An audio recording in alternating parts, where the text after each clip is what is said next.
Hello, my name is Margarita, and this is our new bi-monthly video. Today we're gonna talk about how to work with young learners. Working with young learners is a great way of making a positive impact in the lives of children. It's really rewarding and extremely pleasant to see the progress and step-by-step improvement of kids. But at the same time, it requires a lot of dedication, patience, and persistence. Here are some tips which will help you succeed. But let's start with figuring out who is a young learner. This term is interpreted differently around the world, but most commonly, a young learner is defined as a child from the age of 6 to 12. Let's look at the first tip. Repetition is crucial. Children don't retain as much information as adults, so repetition is key in English for young learners. Rather than moving on, be sure to pack every session with repetition from the previous one. This helps students to use vocabulary and grammar points all together, rather than depend on the same example sentences and templates offered in ENGin slide decks. It also helps them to learn not in isolated and limited way.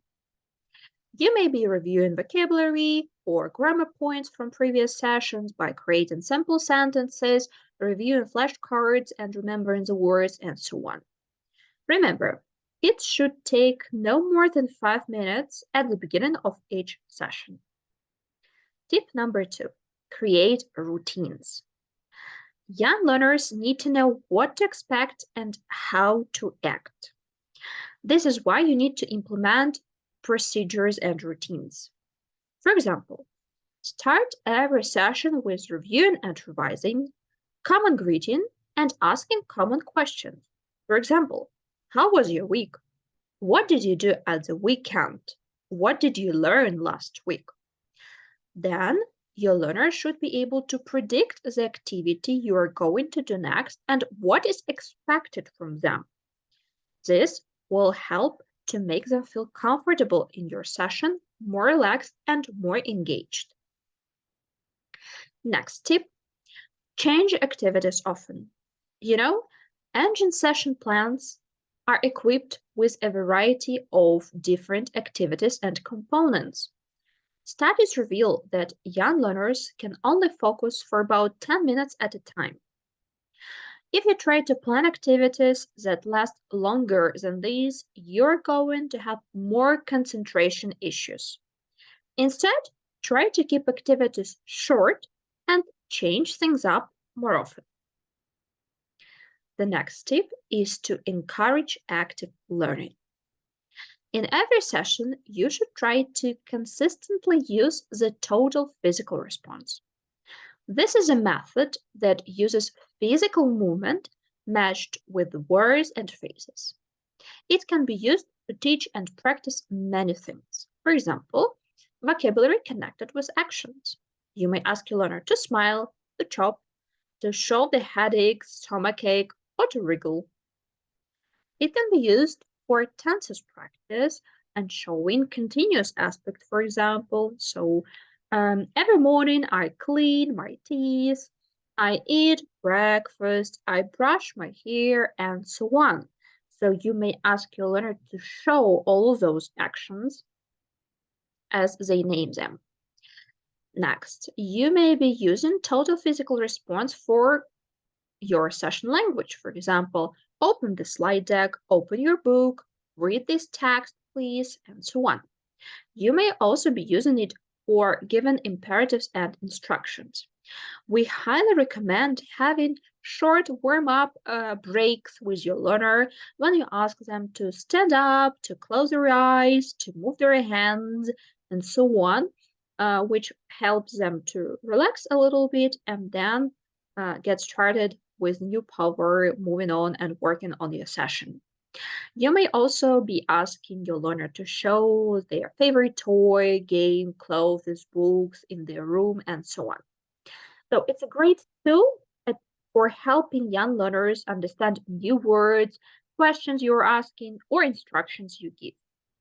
It can also be used to include your learners in the lesson by getting them move and speak, and this way they will be able to retain new information much better. Obvious tip is to use games. Kids love to play games, and it's much easier to get them interested in English if they learn it through play. You can create your own games or use those offered in ENGin session plans. If you're learning parts of body, Simon Says is a great example of a game to play. It's fun, it's educational, it's a great way to engage children. So you may say, Simon says, touch your nose, touch your head, and so on. Moreover, with this game, children can learn listening skills, improve concentration and memory. It also teaches them to follow instructions and build vocabulary. In the video description, we are sharing a link with more games ideas for online sessions with kids. Next tip is to use real toy or visuals. Pictures, images, and real objects, if you're able to prepare them and if they fit in the topic, are another great way for teaching young learners. A really simple activity you can try is describe the scene where students look at the picture you show via screen share and try to describe what's happening. They may also be describing your room, the object they may see, and so on. So everything that they see, hear, can be used as a tool to help them understand and, again, retain your information a lot better. So you may be asking, what if I'm having an asynchronous sessions in these modern realities? Of course, it's much more difficult to keep kids engaged and motivated when learning asynchronously. It requires more dedication and support on your part. So here are some tips we recommend you to follow for having asynchronous session. Tip number 1, you should be super clear with your instructions. So you should be writing to your learner. Well, today we're going to cover session number 5. We will be using this slide deck. Please look at slide number 2, record the words you can see here, pronounce them, or you can pre-record them by yourself and send them the recording and ask them to repeat these words. You may be asking them, please look at the questions on slide number 2 and record your ideas. Then you will respond to these ideas.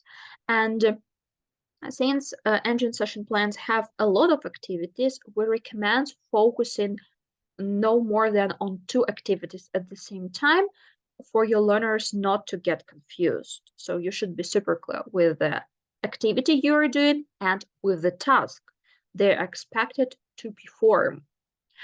Of course, it's really important for you to give the feedback.